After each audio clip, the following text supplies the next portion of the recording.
jelaskan tentang Cupu Mane Astagina jika dikaitkan dengan kehidupan manusia. Ya, Cupu Mane Astagina. Jadi Cupu Mane itu yang memilih itu adalah Puntadewa yang membawa. Puntadewa itu saudara barepnya orang Pandawa. Pandawa itu bukan kok bukan saudara 5 dari kandung gitu. Di wayang memang seperti itu. Tapi sebenarnya gambaran piwulang. Puntadewa digambarkan sebagai raja, anak barep. Artinya apa? Kalau besok zaman sudah rame, penduduknya sudah jutaan orang segala macam, bagaimanapun kalau mencari seorang pemimpin, carilah pemimpin yang sudah tua pengalamannya, tua ilmunya, dan tua konsepsinya. Tua ilmunya itu apa? Ya udah, namanya Indonesia itu Sabang sampai Merauke harus bisa ngomong. Wong Dayak itu kesenangannya apa, orang Papua kesenangannya apa, orang Aceh kesenangannya apa, ya. Lain-lain warna tabiat perilaku tapi satu. Oleh karena itu pemimpin supaya wibawa, tidak materialistis. Puntadewa digambarkan kakinya tidak menginjak ke bumi, pakaiannya tidak seperti kakek ini, pakai ini, pakai enggak, sederhana banget gitu. Nah, pusakanya apa? Jamus Kalimosodo. Jamus Kalimosodo itu surat itu aja. Artinya apa? Ilmu pengetahuan yang paripurna di seluruh dunia. Oleh karena itu Jamus Kalimosodo itu selalu dibawa beliau. Tapi suatu saat kalau sudah perang Bratayuda, Jamus Kalimosodo itu dipakai senjata. Jadi kalau musuh ditungi di atasnya kepala gini, udah lumpuh. Bukan kok ini kertas lalu dung lumpuh, enggak. Artinya apa? Semua ilmu pengetahuan di dunia yang dilahirkan oleh nafsu yang tidak manusiawi harus kalah dengan kepentingan-kepentingan yang manusiawi. Misalnya, kapitalisme adalah dari kata kapital. Isme adalah paham. Manusianya disebut kapitalis. Nah, mereka mau tidak mau hukumnya mencari untung sebesar-besarnya dengan modal dan ongkos yang semurah-murahnya.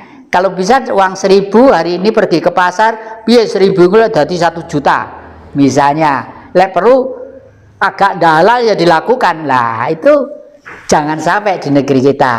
Kebangsaannya seperti Sena, Bratasena ya. Bratasena itu digambarkan mempunyai kuku Ponconoko. Lalu pusakanya itu gada yang namanya gada rujak polo. Waduh, itu jangankan kok manusia, gajah dipukul mati. Jangankan kok gajah, gunung itu pukul dahir itu ambiar. Nah, artinya apa itu? Artinya keteguhan hati yang teguh bagi si Jawa itu perlu untuk adaptasi mengantisipasi segala sikon yang ada, baik kuno ataupun modern. Tetapi manusianya harus selembut sehalus Sang Arjuna, Sang Herjuna. Lembut, halus, digambarkan istrinya itu banyak gambarannya. Tapi bukan itu sebenarnya. Rasa cinta kasihnya kepada umat itu tinggi gitu loh ya. Sampai dia itu kalau berjalan tuh lembut banget gitu. Tapi semua itu banyak yang kalah, raksasa-raksasa itu. Oleh karena itu yang selalu dimong oleh Semar Gareng Petruk Bagong itu adalah beliau, Semar. Kenapa? Semar itu bacaan semua. Semar itu perutnya gede, bokongnya gede, ya. Terus rambutnya sini ada kuncungnya. Artinya apa? Manusia itu hidup lahir cenger sampai gede sampai remaja, umumnya ya hidup untuk cari makan. Nah, terus digambarkan seperti Gareng. Kalau di wayang jadi anaknya Semar, hidungnya bulat, tangannya kero, kakinya kencik, kakinya itu dingklang gini ya. Artinya apa? kalau jadi manusia awas, kewibawaanmu itu ada di hidung. Makanya Probo itu ada di hidung kewibawaan. Jadi kalau sampai hidung itu misalnya wong sudah punya sakit ini, ndak duit-duit, bau sate kok wis pengen sate, dodol meja, dodol kursi, dodol celana gitu loh. Itu sebenarnya ndak perlu gitu loh ya, ndak perlu. Jadi tangan cekot artinya tanganmu bisa berbuat macam-macam, tapi jangan pek pinek barang ilian. Jangan suka mengambil dari sana yang bukan hakmu, apalagi koruptor ya. Koruptor itu meskipun korupsi uang 10.000 atau 100.000, kalau itu duit kasnya di milik negara, ya sama dengan mencuri haknya orang 360 juta. Harus pikiran lah. Oleh karena itu manusia itu kalau bisa seperti Petruk kantong bolong. Itu bacaan. Petruk itu lehernya itu dawa ya, budulnya tinggi, aduh gulu menjingi ini mentol gitu, dan tangannya selalu duding gitu loh. Tangannya duding. Itu sindiran juga. Manusia itu sebenarnya kunci kewibawaannya ada di hidung ya. Bernapas, kalau hidung masih bisa bernapas dengan baik teratur, mungkin tubuh itu segar lah. Tangannya duding, jangan suka duding punyanya orang, tapi yang empat itu gegem ini miliki. Nah, ini sindiran ya, sindiran juga. Lah kalau Bagong itu tibogong. Bagong itu sebenarnya yang lama-lama tidak ada. Setelah masuk ke era Mataram baru itu kok ada peranan yang namanya Bagong ya. Bagong itu dari kata tibogong. Manusia itu kalau bisa selalulah kalau bertemu dengan kawan-kawan yang lain selalu gembira, selalu punya terakhir dengan kegembiraan gitu. Apalagi ini ada kata-kata yang paling populer ya, bunyinya begini: carilah aku di dalam aku berada di dalam aku. Itu maksudnya bagaimana? Ya, misalnya Bapak ini namanya Jati. Setelah di dalam Jati ada ingsun. Kalau ingsun masih benda loh ya. Jati masih benda, daging, kulit, darah, tulang ya. Setelah itu ada ingsun. Kalau sudah ingsun adalah getaran batin dalam. Tapi setelah ingsun ada lagi guru sejati tadi itu. Guru sejati itu. Terus kenapa alasan doa tidak terkabul itu bagaimana? Doa tidak terkabul itu ada sebabnya. Satu, tidak percaya bahwa kita itu adalah orang yang terdalam, tertinggi perasaannya. Padahal doa itu sebenarnya yang membuat terkabul itu perasaannya tadi itu. Yakin enggaknya? Yakin ya, yakin lalu bahwa kita ini adalah orang yang tertinggi peradabannya. Misalnya begini, bagi bangsa Indonesia itu memang lebih baik berdoa dengan bahasa Indonesia daripada bahasa yang lainnya, dan akan lebih baik, lebih dalam lagi nanti kalau bisa berdoa dengan bahasa Jawa, khususnya bagi orang Jawa ya. Kalau Batak nggak mungkin, Irian mungkin nggak mungkin, tapi mereka Batak, Irian dan sebagainya pakai bahasa Indonesia aja lah ya. Kenapa begitu? Jepang pakai bahasa Jepang, Cina pakai bahasa Cina dan lain sebagainya. Loh, mereka kok sukses hidupnya sebagai negara.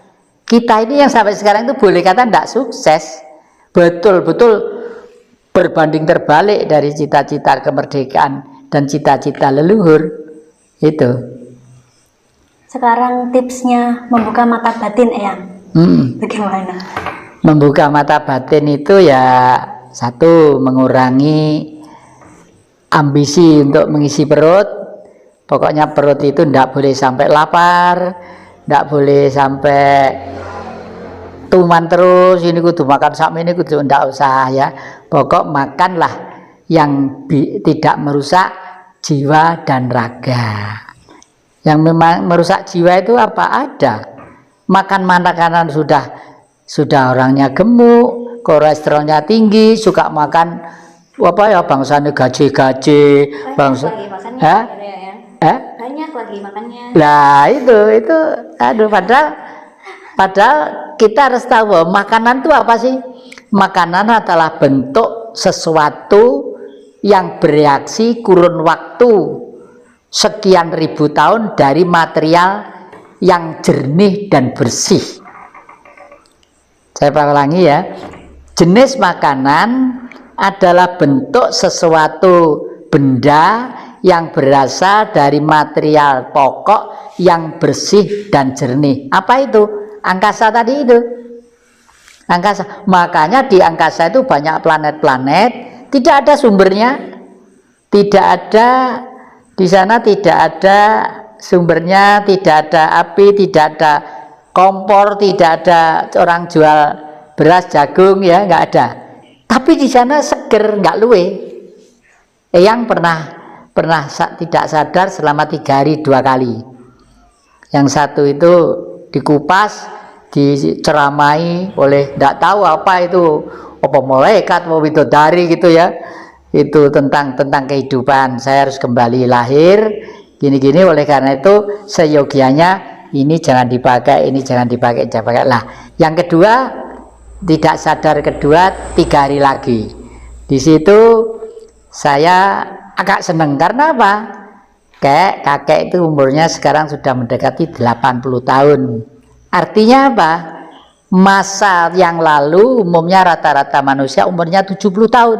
Jadi kakek itu sekarang masih umur 10 tahun, seperti anak-anak lagi. Tapi hati-hati loh ya, karena seperti anak-anak lagi, kalau ada makanan dan minuman juga harus hati-hati loh ya, gitu. Bener juga itu. Sekarang tanya sama Mbak Astrid, saya itu makan itu lihat-lihat apa yang dimakan, minum juga begitu. Cuma itu tadi agak pengen ada kopi susu, minum paruan niding sama Astrid gitu, nengone weteng rasanya gak karu-karuan. Biasanya air putih gitu. Saat tidur roh manusia itu kemana ya? Saat tidur Ya. sebenarnya saraf-saraf ini adalah istirahat. Saraf-saraf itu berjalan sedemikian rupa, mereka itu istirahat. Nah, di dalam istirahat ini yang istirahat kan fisiknya, tapi sukma itu tidak pernah istirahat. Sukma itu tidak pernah tidur, terkecuali kalau misalnya seluruh panca indera dan saraf-saraf itu betul-betul relax full. Kadang-kadang orang tidur lupa segala-galanya itu, tapi sebenarnya masih ada di situ. Kemudian, benarkah langit lapis 7 ada di dalam diri manusia? Ya, makrokosmos ke sana langitnya juga ada 7, malah 9 ya. Dalam tubuh manusia juga ada 7 juga ya.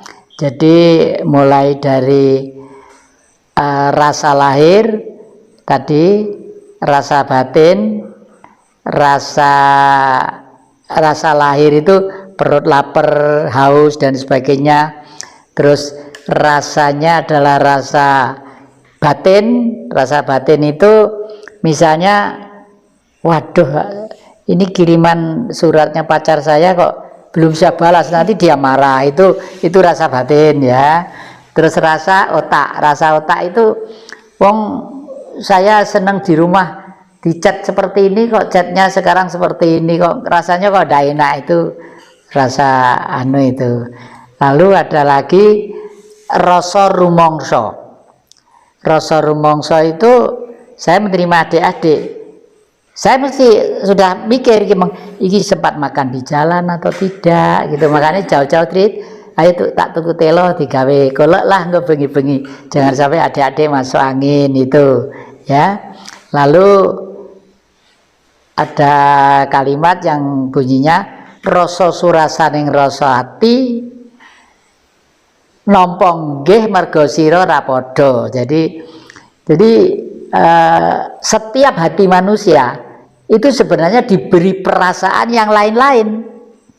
Kenapa kok lain-lain? Karena perasaan itu adalah tergantung dari kondisi manusia itu sendiri. Ini kok suka kaos seperti ini kok suka anu pakaian seperti itu.